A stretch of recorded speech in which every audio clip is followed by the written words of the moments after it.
आवाजान भावभयनानी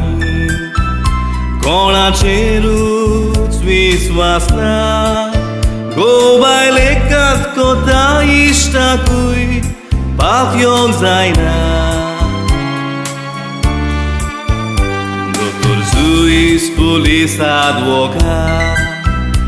एकूच हिशोब हातून दुबावना आमचेर दूख येता पळय तेन्ना नशिबान शिणोंक फावना Ekora bogoizo Gokam kori galshara Goani bail dogai Bontali moi moga Sabia mona co gorkar Konacher viswas dori babartar Korea viswasak Gataka kelo taja no shiba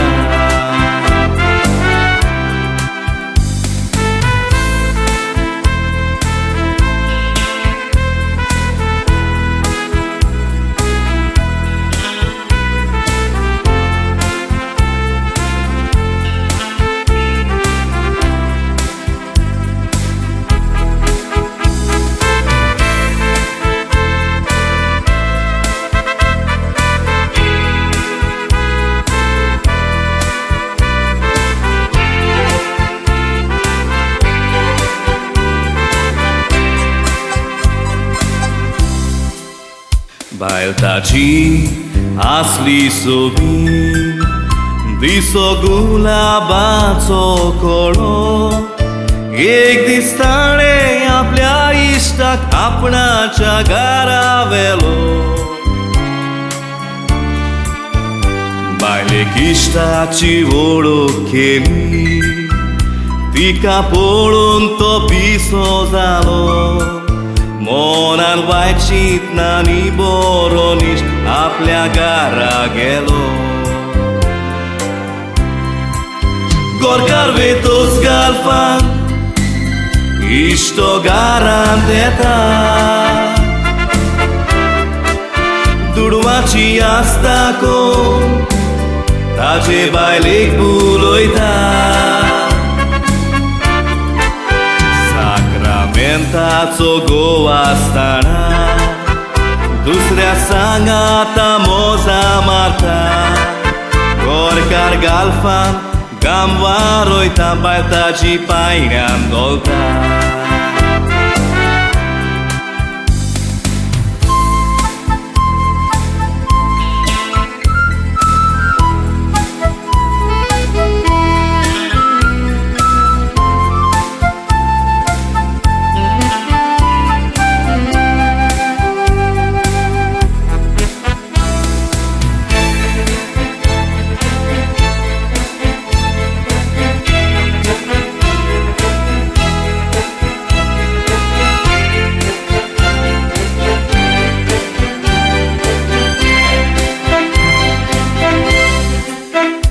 मोगाची बायल म्हणून आपली गोवान बायलेक कसलेंच दिवंक ना तूं इश्टाचेर विश्वास दवरून ताका घरान हाडून केली चूक आयज तो एकसूरपणान जियेता उमटोन पडलो जिविताचो रूप Sakramentáच्या घोवाकात करून बायलेन विबाडले सूख Sakrament सांबांक जायना तोर जायना कात काजार बोटाक मुदी घालून फोट मारी नाका यालतारा दुखान वाटो घेवून दोगांय तुमी जाता जुराय विसर नाकात तुमी भास दिल्ली म्हूण देवा मुखार विसर नाकात तुमी भास दिल्ली म्हूण देवा मुखार